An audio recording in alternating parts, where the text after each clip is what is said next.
Hours earlier, the TBI director says the man accused of murdering 4 family members and abandoning a baby in Dyer County is still on the run at this moment. His name is Austin Drummond. He's on Tennessee's most wanted list, and law enforcement believes he was near Jackson, Tennessee today. The Tennessee quadruple murder and abandoned baby, true crime. On July 29, 2025, around mid-afternoon, a quiet suburban stretch of Tigard in Dyer County, Tennessee, briefly became the stage for a disturbing mystery. A local woman discovered an 8-month-old baby girl left alone, wrapped in a blanket and placed in an infant car seat at the edge of her front yard. She appeared unharmed. No footprints. No vehicles. The only clue was a minivan or SUV seen speeding away in previous hours, according to neighbors. The heat index that afternoon soared above 110 degrees Fahrenheit, making the exposure danger all the more real. Authorities were called immediately. By evening, investigators tied the child to a more tragic discovery in Lake County. Roughly 40 miles away in Tiptonville on Carrington Road, law enforcement received a welfare check request. Inside a rural home, they found 4 dead family members. James Matthew Wilson, 21. Adriana Williams, 20. Courtney Rose, 38. Braden Williams, 15. Officials confirmed Wilson and Williams were the parents of the infant, while Rose was her maternal grandmother and Braden her uncle. The home bore the marks of a targeted execution-style attack. The lack of disturbance or gunfire heard by neighbors suggested a killer, known to the victims, approached stealthily. As night fell, the Tennessee Bureau of Investigation, TBI, took over. They quickly identified a suspect, 28-year-old Austin Robert Drummond, previously incarcerated for armed robbery and out on bond for an attempted murder charge. Family connections emerged. Drummond had dated a relative of the victims. Law enforcement labeled him armed and dangerous, and a statewide alert went out. As the Tennessee Sun said on August 1st, 2025, a statewide manhunt was entering its 3rd grueling day. Authorities across West Tennessee had mobilized.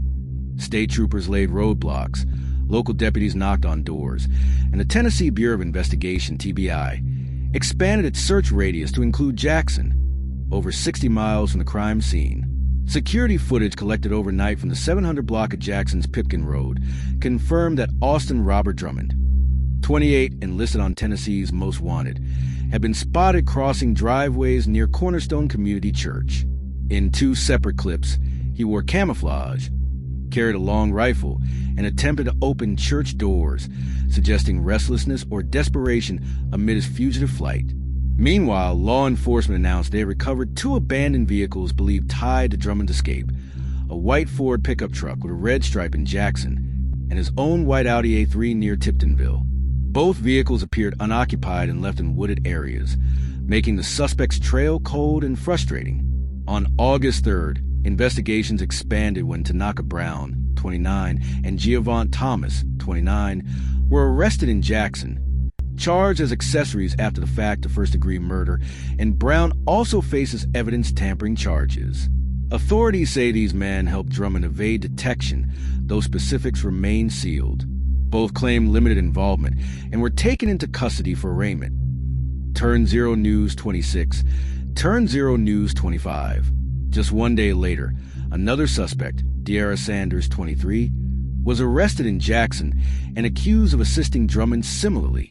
This brings the total number of charged associates to 3 each awaiting court proceedings in Jackson and Lake County. With surveillance imagery and public appeals circulating, residents lived in constant alert. Witnesses reported a man walking near Union University. Door-to-door camera footage showed unusual activity, and investigators warned Drummond was considered armed and extremely dangerous, urging communities to stay indoors and dial 911 if sighted. The combined reward for credible tips climbed to $32,500 to $37,000, funded jointly by Tennessee Crime Stoppers, the governor's office, and federal marshals.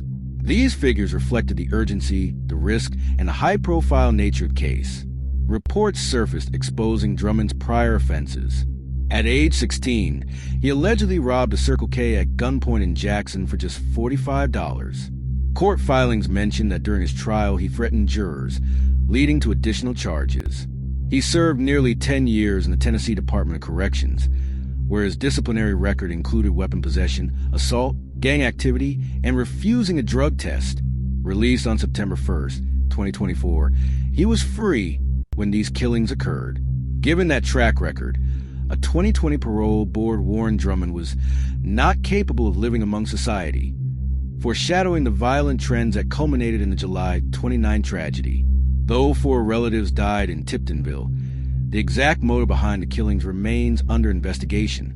Authorities have not disclosed whether Drummond had financial disputes, long-standing personal conflicts, or other triggers.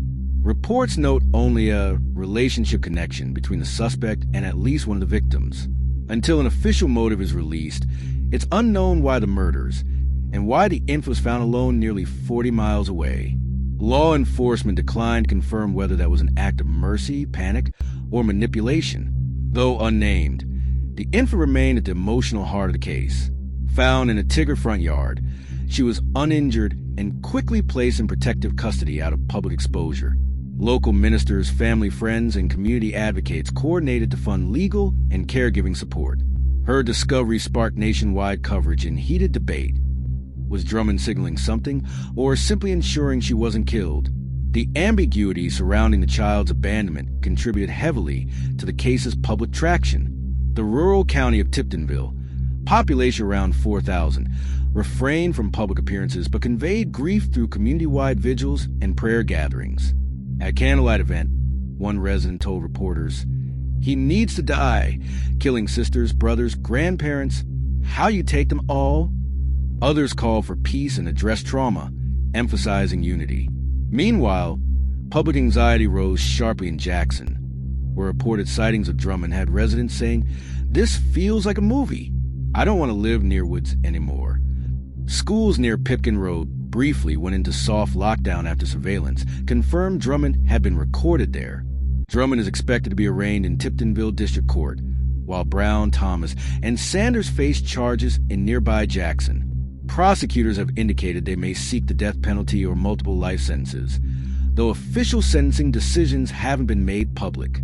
Court filings remain sealed, but motion hearings are expected in August. As legal counsel is appointed, families are preparing for prolonged proceedings. A GoFundMe campaign and several trust funds have been launched to assist funeral expenses and legal advocacy for the surviving infant. This week, Lake County, and indeed much of West Tennessee, had shifted from shock to reckoning. The manhunt for Austin Drummond had begun winding down as law enforcement intensified targeted sweeps in wooded areas between Jackson and Tiptonville. Officials wouldn't confirm whether he was alive, hiding, or had crossed state lines. Yet the presence of his abandoned vehicles, witnessed sightings, and seized cell phones from alleged accomplices meant investigators were closing in. Every knock on a door brought neighbors to their windows. Every chopper in the sky sent waves of anxiety down rural streets. But no matter how this chase ends, the damage has already been done. On August 7th, hundreds gathered for a joint funeral service at a Baptist church in Tiptonville. Side-by-side caskets carried Brandy Sanders, 38, her daughter Kenyana Sanders, 21, her son Antonio Sanders, 15, and Kenyana's fiancé, Jeffrey Johnson, 20. The Reverend didn't preach rage, but resilience. "We lost a family. Yes, but we are still a family," he said. "This child who survived, that baby, is a reminder that light exists even in the cruelest shadow." The infant, only referred to as a miracle girl by locals, was not present. She remained under protective custody. Several relatives have since filed for guardianship. As of the final week of August, Tanaka Brown, Giovanni Thomas, and De'Ara Sanders remained in custody, denied bail. Prosecutors are reportedly preparing a joint indictment for all three, with plea negotiations quietly underway for at least one defendant. Meanwhile, a sealed federal warrant was reportedly issued for Drummond, suggesting additional charges beyond murder, including cross-state flight and child endangerment. Should he be caught alive, authorities say capital murder charges will be filed immediately, and the death penalty will be pursued under Tennessee law. Criminal psychologists consulted by TBI have speculated that Drummond's behavior, abandoning a baby unharmed while slaughtering for family members, suggests a combination of deep psychosis, manipulative tendencies, and strategic violence. One noted, "He wanted to send a message, not just escape. That's why he left the child. It was calculated." Others disagree, saying his actions reflect desperation, not strategy. What is left behind, however, isn't only a fugitive trail. It's a community in trauma, a family torn apart, and a child who will grow up never knowing the parents who loved her. Billboards across the county now read, "Justice for Tiptonville 4." And beneath that, "Report any sighting. He must be found." Locals say the tragedy has changed how they lock doors, how they treat strangers, and how they watch their children. For Tiptonville, this wasn't just a crime. It was a rupture in trust. 4 lives lost, 1 life spared, a town in mourning, and a fugitive still at large. What happened in Tiptonville wasn't just a crime. It was a reckoning. If you found this story important, leave a comment, share your thoughts, and tell us, what do you think justice looks like in this case? Don't forget to like, subscribe, and follow for more real-life investigations and updates as this story continues to unfold.